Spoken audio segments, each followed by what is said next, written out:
김동리의 소설 무녀도에 대해서 살펴보도록 하겠습니다. 이 영상은 전체 줄거리하고 그 다음에 핵심 정리 이쪽으로 가도록 할게요.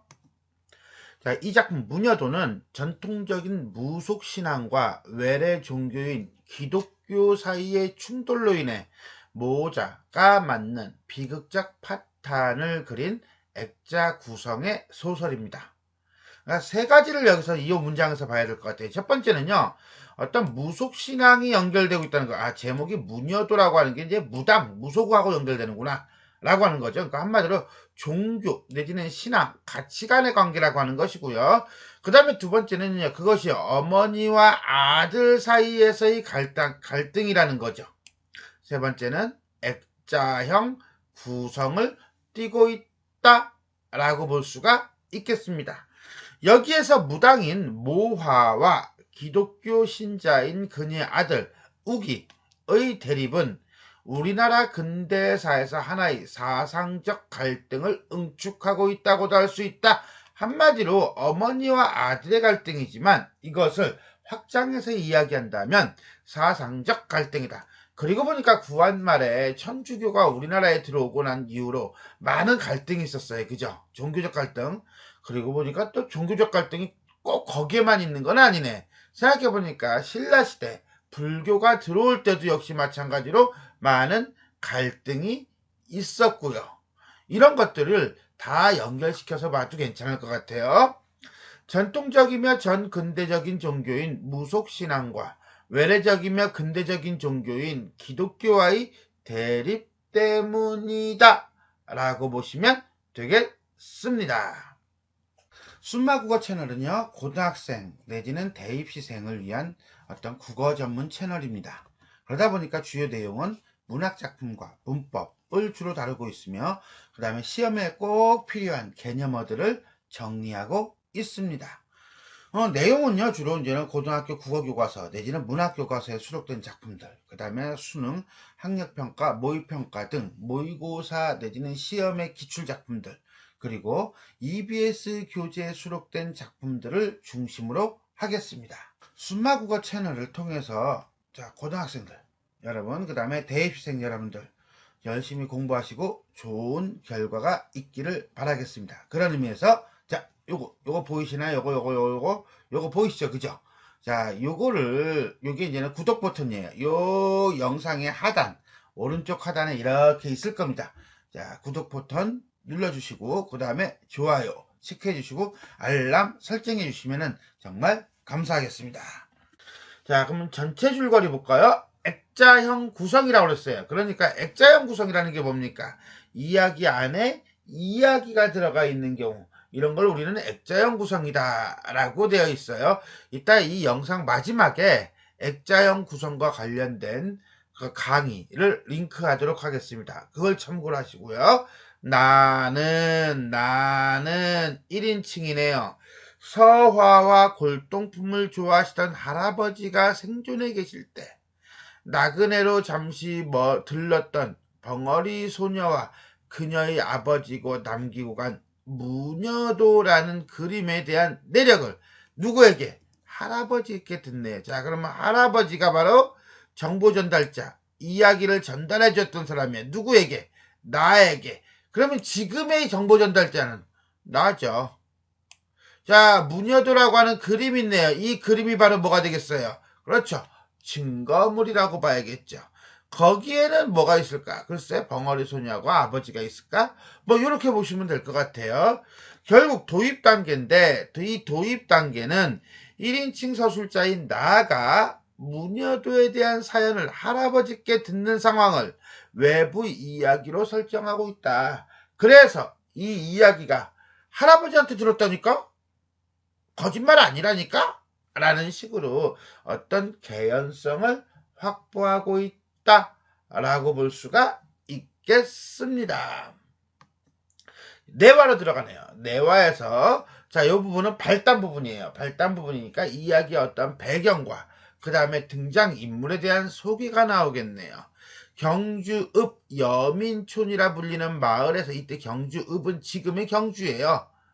자, 모든 것에 귀신이 들어있다고 믿는 귀신만을 섬기는 무당인 모화는 모화 또 자 이가 뭐야? 그렇죠. 중심 인물이라고 봐야겠네. 인물 등장이라고 보면 되겠습니까? 그래요. 경주 여민촌이 공간적 배경이고요.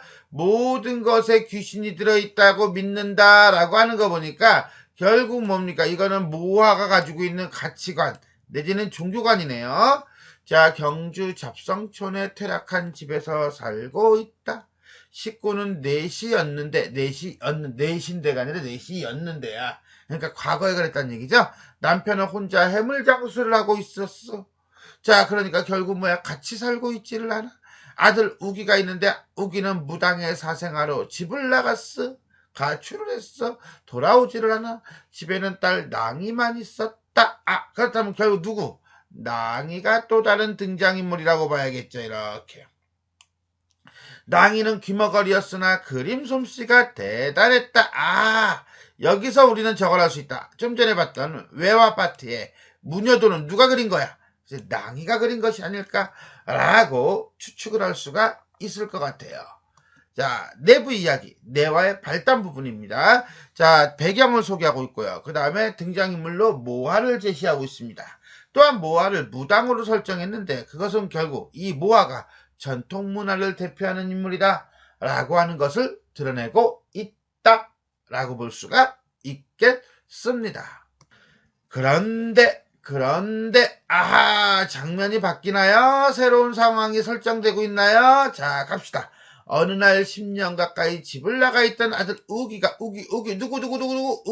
우기가 돌아왔다. 자, 인물이 이렇게 등장을 한다는 것은 어떤 사건이 발생한다는 걸 암시하죠. 모아는 대단히 기뻐했으나 당연하지, 아들내미가 돌아왔는데 그가 예수교에 귀의했다는 것을 알자 깜짝 놀라며 그때부터 우기에게 귀신이 붙었다고 주문을 외우기 시작했다. 이때 우기에게 귀신이 붙었다고 주문을 외운다는 것은요, 일종의 거부감이죠. 그런데 우기는 우기대로 어머니에게 마귀가 붙었다고 걱정하며 기도를 했다. 그러니까 서로가 미워하는 건 아니야. 서로가 서로를 걱정하는 거야. 걱정하는데 문제는 그 가치관이 다른 거죠. 이렇듯 모아와 우기는 서로 사랑하는 혈육이었으나 종교적 가치관의 차이로 갈등을 빚게 된다. 자, 내부 이야기의 전개 부분이에요. 자, 우기가 등장하고요. 이 우기는 기독교인으로서 외래 문화를 상징합니다. 그리고 두 인물 간의 갈등은 외래 문화의 유입으로 인한 전통적인 가치관과 외래적인 가치관의 갈등이라는 상징성을 확보하게 됩니다. 자, 발단 전개가 있으면 그 다음 뭐가 들어가겠어요? 위기죠. 두 사람은 서로 용납하지 못하고 갈등만 커져간다. 이유, 모아는 우기의 성경책을 불태우고, 그렇죠. 좀 전까지 기도를 한 거야. 기도를 했다는 것은 어떤 수동적인 거라고 본다면 불태우는 거는 행위가 들어가잖아요. 그러니까 갈등이 더 어떻게 된 거야? 고조된 거예요.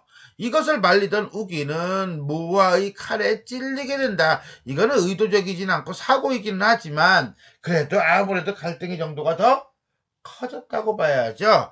일종의 위기 부분이네요.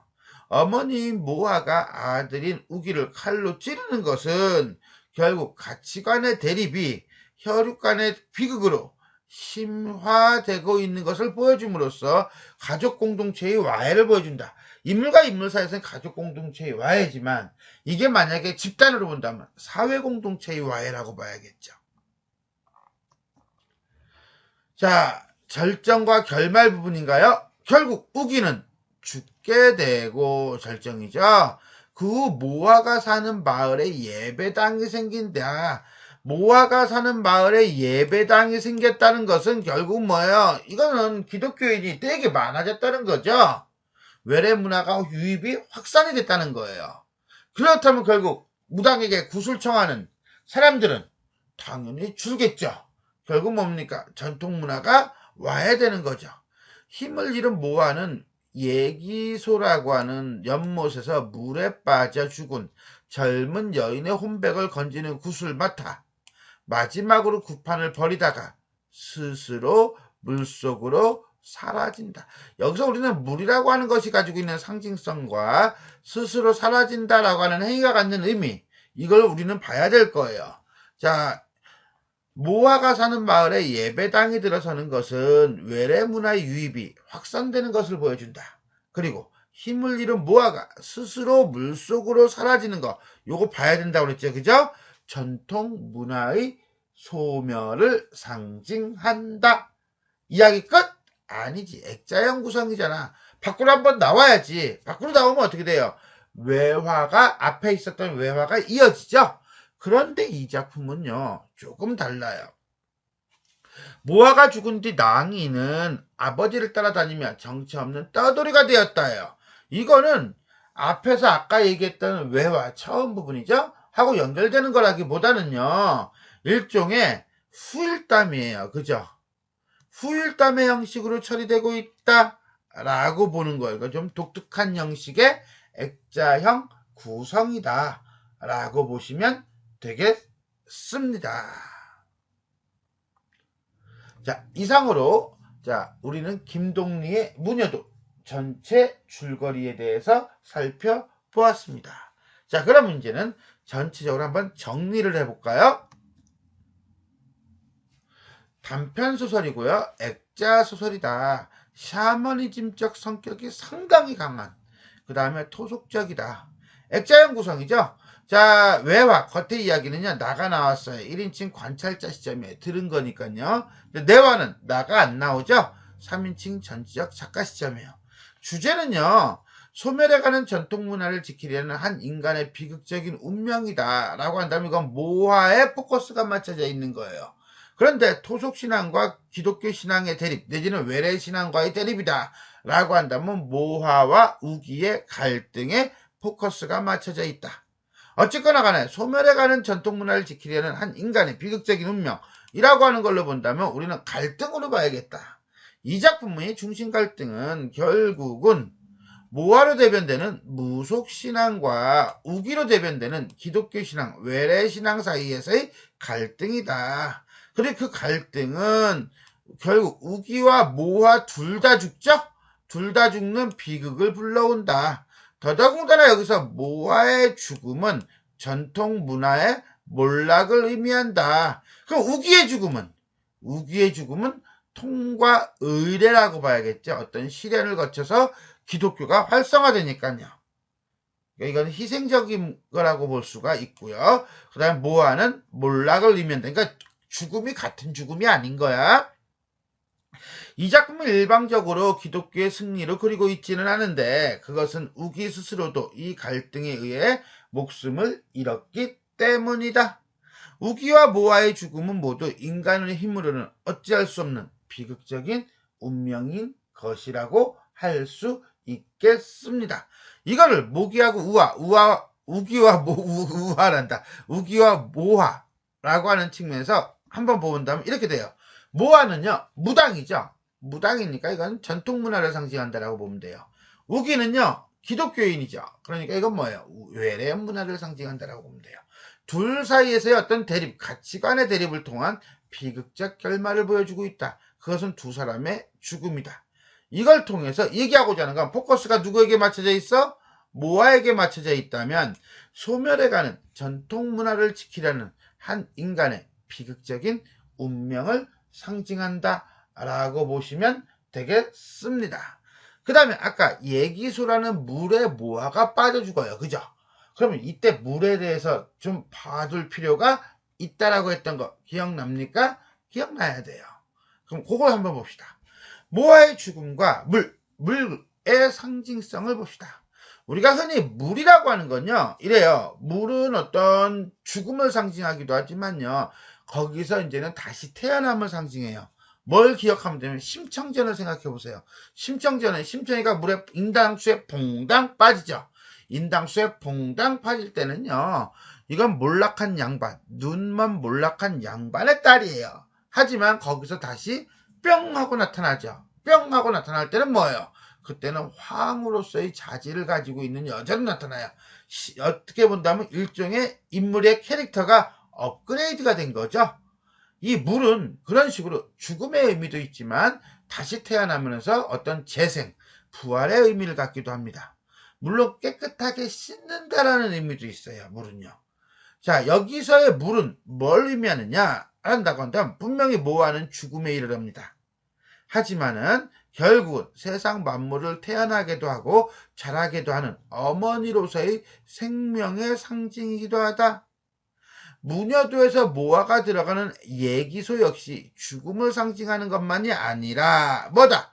죽음을 통해 더 큰 생명과 조화를 이루어내는 장소임을 상징한다. 그래서 모화가 일종의 뭡니까? 죽음을 통해서 모든 갈등을 해소한다 라고 보시면 돼요. 그런데 또 하나, 이 모화는요 죽임을 당하는 게 아니죠. 우기는 죽임을 당하는 거예요. 어찌됐든지 간에. 하지만 모아는 죽음을 스스로 선택하는 거예요. 이것은 결국 뭐냐? 자신이 처해 있는 위기, 몰락하고자 하는 힘을 잃어버린 거죠. 대항하는 것으로 받아들일 수 있으며 무속신앙이라는 전통적인 가치가 소멸하는 것으로 볼 수도 있다. 한데 우리는 이것을 위기에 대항하는 것으로 받아들인다는 것은 조금 어떤 소수의 의견이라고 볼 수 있고요. 자, 우리가 이제는 고등학교 교육과정에서 본다라고 한다면 죽음을 통해 큰 생명과 조화를 이루는 장소로서의 예기소, 그 다음에 전통적 가치가 소멸하는 것으로서의 죽음, 이렇게 이해하는 것이 조금 더 정확할 겁니다. 만약에 저항으로 보려면 박스 보기가 따로 나올 수밖에 없어요. 자, 두 번째 특징 본다면요. 배경 묘사를 통해 분위기를 조성하고 소설의 내용을 어떻게 하고 있다? 암시하고 있다. 자, 요거는 이렇게 보시면 될 것 같아요. 두 개의 장면을 보여줄게요. 두 개의 장면을 보여주는데 요거는 앞부분이에요. 그것은 한 머리 찌그러져가는 묵은 기와집으로, 묵은 기와집. 지붕 위에는 기와 버섯이 퍼렇게 뻗어올라 역한 흙냄새를 풍기고 줍지는 앙상한 돌담이 군데군데 헐린 채 옛성처럼 꼬불꼬불 에어싸고 있었다. 이거 완전히 기와집이 몰락해 있죠, 그죠? 몰락해도 완전히 몰락한 거예요, 그죠? 이거는 어떻게 헤어날 도리가 없네. 이 돌담이 에어싼 안은 공지같이 넓은 마당에 수채가 막힌 채 빗물이 괴는 데를 1년 내내 시퍼런 물리기가 뒤덮여 늘쟁이, 명아주, 강아지풀, 그리고 이름 모를 여러 가지 잡풀들이 사람의 키도 묻힐 만큼 거먹게 엉기어 있었다. 그러니까 이거는 정원 마당의 모습이죠. 잡초가 되게 많이 큰 거예요. 거의 사람이 그 속에 들어갈 정도로. 무슨 완전 갈대밭이야. 그 아래로 뱀같이 길게 늘어진 지렁이, 두꺼비같이 늙은 개구리들이 구물구물거리며 움찔거리며 항시 밤이 들기만 기다릴 뿐으로 이미 수십 년 혹은 수백 년 전에 벌써 사람의 자치와는 인연이 끊어진 뭐 같기만 했다? 그렇죠. 도깨비굴 같기만 했다. 무엇이 도깨비굴 같은데? 그렇죠. 묵은 기와집이죠. 이 묵은 기와집이 뭔데? 이게 바로 모환의 집이에요. 무당인 모화가 살고 있는 집을 묵은 기와집인데 그 기와집이 마치 뭐처럼 생겼어? 그렇지. 도깨비 굴처럼 생겼다를 가지고 이렇게 묘사를 하고 있는 거죠. 전체적으로. 이 묘사를 하면서 작품이 가지고 있는 어떤 분위기, 음습하고 그 다음에 암울하다기보다는 그냥 음습하다는 표현이 날 것 같아요. 음습한 분위기를 제시하고 있다라고 볼 수가 있겠습니다. 자, 요 장면은요, 우기가 돌아오고 난 다음의 장면이에요. 우기가 돌아온 뒤부터 이 도깨비굴 속 수십 년 전, 아니 수백 년 전에 사람이 자취를 감춘 것 같은 이 도깨비굴 속에 조금씩 사람 냄새가 나기 시작했다. 라고 하는 것은 모아의 삶이 변하는 거죠. 누구로 인해서? 우기로 인해서. 부엌에 들어서기를 그렇게 싫어하던 낭이도 우기를 위하여는 가끔 밥을 짓는 것이었다. 그리고 밤이면 어두컴컴한 어둠과 별빛만이 차있던 이 허물어져가는 기와집 처마 끝에 뭐해? 종이 등불이 걸리기 시작했다. 자, 이 종이 등불이 걸린다는 것은 결국 사람의 자치가 나타난다, 안 나타난다? 나타난다. 좋은 거 아니에요? 좋을 수도 있고 그렇지 않을 수도 있죠. 왜? 그것은 집의 분위기가 조금씩 바뀐다는 것이고, 그 다음에 이거는 모아가 살아온 삶의 방식 내지는 모아의 가치관이 변한다는 것을 의미해요. 앞의 장면은 내화 초반에 나타나는 모아의 집을 묘사한 내용이고, 그 다음에 위에 있는 뒤의 장면, 이 위의 장면 요거는 우기가 돌아온 뒤 도깨비굴의 변화된 모습을 묘사한 내용이다.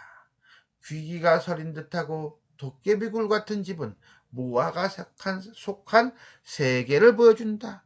그런데 이것이 조금씩 바뀐다는 것은 모아가 속한 세계가 변화한다는 것을 의미하고, 이것은 결국 우기와 모아가 서로 대립적 관계에 놓여 있음을 암시한다 라고 할 수가 있겠습니다. 지금까지 우리는 김동리의 무녀도 전체 줄거리와 핵심 정리 부분에 대해서 살펴보았습니다. 수고하셨습니다.